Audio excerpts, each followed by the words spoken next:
First of all, thank you everyone for attending and listening to my presentation. As you can see, the title of the study is Transform-Based Punctuation Restoration for Turkish.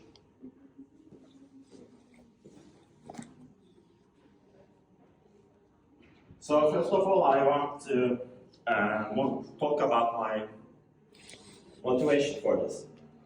First of all, communication is getting more faster with technologies such as automatic speech recognition. And when you use such technologies, you end up with not a complete text. For example, you end up with punctuation or typing errors and all kinds of stuff. Our motivation was to minimize it. This is not a new problem. However, what we realized is that it lacks in Turkish. So when we wanted to use a technology such as ASR, we couldn't find any study or anything that we can practically use. So we aim to overcome this, and we prepared a new data set for this. So let me give you my introduction about the task first. For example, we have an ASR result. It says, "Güle çalsam güzel baharda." When you speak to the computer or whatever the model is, it gives you probably this kind of text as a result. What we aimed is, we tried to increase the readability by basically replacing the punctuations. For example, we put comma here and we put period here automatically. We worked with 3 different punctuation marks: period, comma, and question mark. The reason for that is it was widely used and studied on the literature, this trick of question punctuation marks.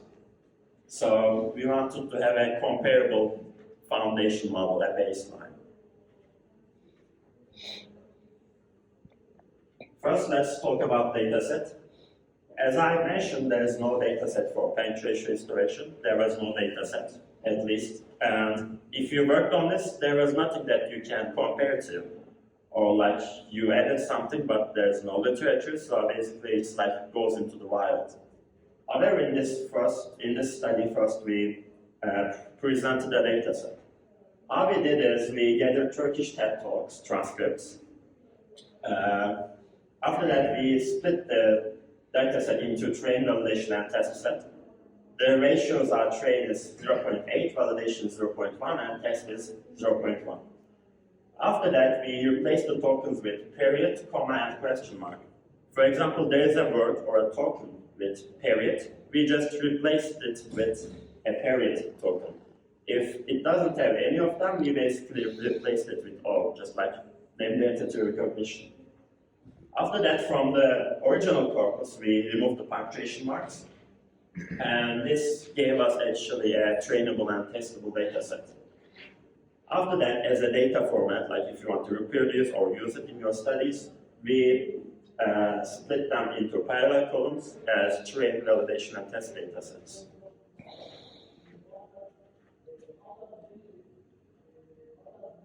This is actually a diagram that's how the things work, how the dataset preparation works. It is an automatic process, by the way.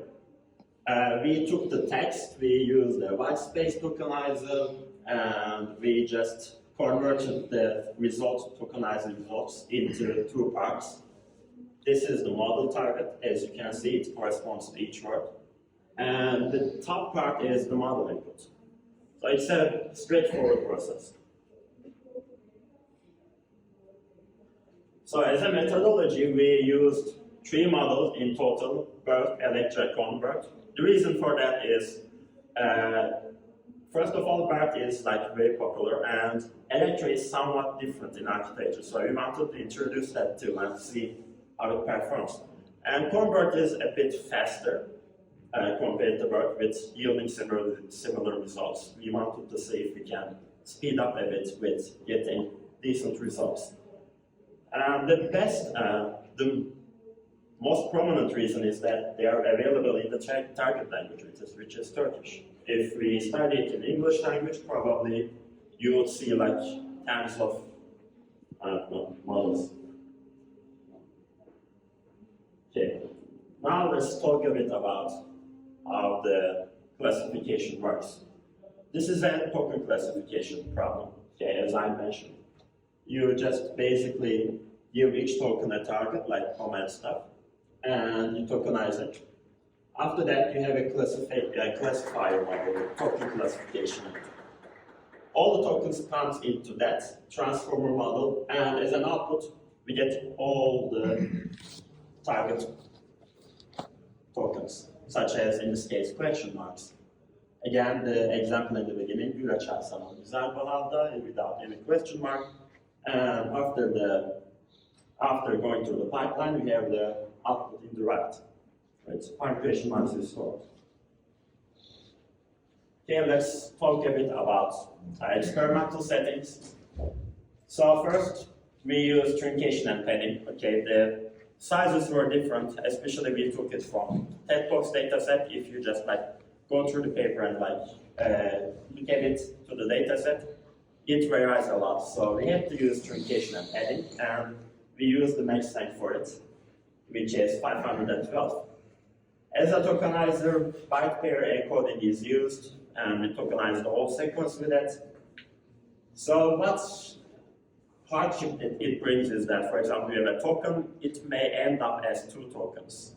So we actually had to like align them as an intermediate problem. I guess that was the tricky part of this token classification problems. We used the batch size of 128, learning rate of 2e minus 5, and a weight decay of 0.01. If you ask why, because they were mostly used, and we see that people are getting like good results. However, we didn't do any hyperparameter optimization. Basically, it was limited to this use. As an optimizer, we use NOV. Again, it performs the best. You know, it's like currently, you can say it's state of art with a learning rate of 1e minus 3 and optimizer betas 0.9, 0.999, and epsilon of 1e minus 6. As a GPU, we used NVIDIA A100, 40 gigabytes, and for testing, we used a different GPU because basically we couldn't find any A100 anymore. So we used V100, 16 gigabytes, and we trained it for 3 epochs. Now let's talk a bit about the metrics. Most of the token classification problems, the data is very imbalanced. If you have 2 question marks in a sentence, you have 10 or 20 words without anything. So you have to take it into consideration, and you cannot use any metrics such as accuracy. So we had to use F1 score. And actually you can see how imbalanced is that some of all punctuation tokens compared to the validation, train validation and test sets are very low, as you can see, around 0.1. So yeah, it was a necessity to use F1 score. Now let's talk a bit about the results. So overall score about the 3 models are 0.84 when we combined for all comma, question mark, and period. Whereas period and question marks F1 scores are about 90%. If you can see, comma has around 0.63. So what we can see here is that comma score is very low. This is actually not only for Turkish, but when you go with this study, you always see the same pattern, okay? The comma has a lower score compared to question mark and period. So we dig into it a bit, and we found out that comma is subjective, okay? Sometimes you may put it, sometimes you may not put it. Like, it is not right or wrong. And actually, it depends on the person. It's a bit as subjective punctuation mark. So even if it is in the same text, in the same situation, it may be omitted, or we may put it. So it decreases the score, and it is more complex, like period, where do you use it? If it is an abbreviation or if it is end of the sentence, same with the question mark. But we cannot say that for the comma, as it was expected for it to be low.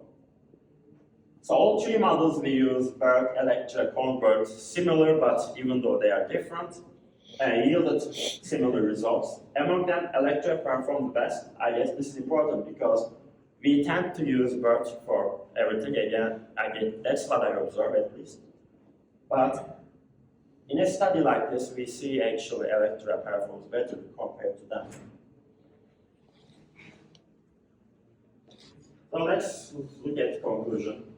This is a base work, okay? This is a foundation work. Like I said, we prepared a data set, we put some scores so that people can work on it and use it on their projects. We didn't do any like epoch optimization or hyperparameter optimization, so we have lots of feature work, okay? For example, what we can do is we can introduce wide variety of punctuation marks. They are not limited to these two, even though they are widely studied. Another thing we can do is we see in the literature is that we can minimize the class label imbalance by using something like focal loss. Or we observe that adding additional tags such as POS tags gives actually model more information about what's going on in the sentence and it increases the result. So actually in the further studies we can use those and most probably they will like yield us higher results, but they would be a different study. Out of scope.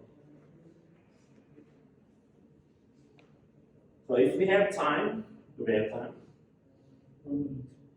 Okay, so I will skip it. But if you want to look at it and like reproduce the results or use your own projects, you can just go to the GitHub and you can type Turkish punctuation restoration. You can find the data set there. And it is open source at Hugging Face for all three models by electron convert. The results are detailed explained there. And if you do a further study and get any results different than ours, like improve it, you can share with us so that we can collaborate and make it better. Some references and done. Well, thank you for a nice presentation. If you have any question. If you try word encoding directly, because, for example, gelmişti, maybe after gelmiş, it can say it's a period here, but if you take gelmişti together as word, without dividing it some parts, maybe it can give some better accuracy result. I thought something like that. So it can be experimented, but like the main reason for like I used subword is that it is between word and character. So we observe mostly like it is same for the Turkish. It provides a better result because it captures the word better. Like when you divide it, you can like with the small parts you have less unknown tokens as a like simplest example.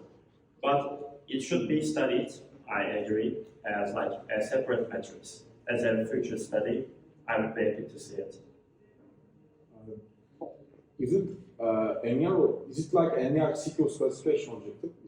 What kind of training objective you have? Yeah, it is token classification. Yeah, just like NER, like we put some tokens as an input and output, we get labels for those tokens. Just like NER. For example, if I have a word that has a comma after that, there's a classification result with, for example, you have to put it comma in that place. Yeah. It's like a NER technique, it's like a tag. Yeah, like we align that with comma, and as a restoration part, you just put comma in that word. Like this is one approach, actually, there are several approaches, like you can treat it as a translation, interestingly, like you have a sentence without question marks, and you translate it into a sentence with question marks. It can be like a language translation too. However, for this, we used token classification. Also, you download it from Hugging Face platform or pre-trained models, right? Can you repeat? You download your pre-trained models from Hugging Face platform. Yeah. For Turkish part, yeah. It's convert or convert MC4. Which convert you have? There is two convert in Hugging Face platform. Convert which has MC4 in the pre-training corpus. It's convert MC4, and the other convert has used opus corpora, the different corpus. I'm not sure which one, but like the one I used was like had a study on it, so I thought it is safer to use that. but I linked it in the paper, like referenced it, of course. You can check it here, but I guess it was just convert. Like, I don't really remember which organization was that. Also, electronize, generator, and discriminator. Yeah, You have used generator or discriminator? both. Both. Also, in like case platform, there are also separate parts of generator and discriminator. Like, you can do it, like, for example, BERT is encoder decoder, right? You can take it and, no, but BERT is just encoder, but let's say you have like an encoder decoder thing. You can take it, you can just load it in encoder, load it decoder, and merge it, but we just use the ready-to-use version. So, thanks a lot. I think it's a significant contribution. Also, what's the most significant contribution you have, I think, is gathering data. Because you collect your data. Will you publish it? Also, it's a significant contribution to researchers. Will you publish those data? Yeah, they're published. Everything is open source. Like, if you go to that, I actually like considered creating a different, like a website or a different repository for the data set. However, I thought it is easier if I just upload into the main repository so that people can just clone it and run it. So if you can just like go to GitHub, there's the data section, and it is detailed explained, the analysis of it. You can just take it, download the code, train it, and add your ideas on it. Like, you can build it. Thanks. Yeah. That's very good. I wonder one thing. Taking your study, if you compare to training models, what can you say about implementation challenges? Implementation challenges of this code. Yeah. So I guess the hardest thing was, it is actually for like lots of token classification. Like, if you don't use any ready-to-use thing, or like if you go for it from the beginning, when you tokenize, it becomes disaligned with your original sentence. So you somehow, like, how we did is, like, for example, we split it into, actually we explained it in the paper because it is tricky, and like, if you do it wrong, even a small bit of wrong, it's just like, you can have much higher or much lower scores. So we aligned it by like giving 100 face and 100 masking scores, so that when we trained it with Python, it would just ignore them. So I guess that was the hardest part to do, and that masking was important because, like I said, all the sentences had different lengths, and we used lots of padding, to be honest. And if you just like omit it and train it too, it would just take ages for it to train, and it wouldn't be reproducible for future researchers. So I guess like that was the biggest challenge there. Other than that, it was straightforward.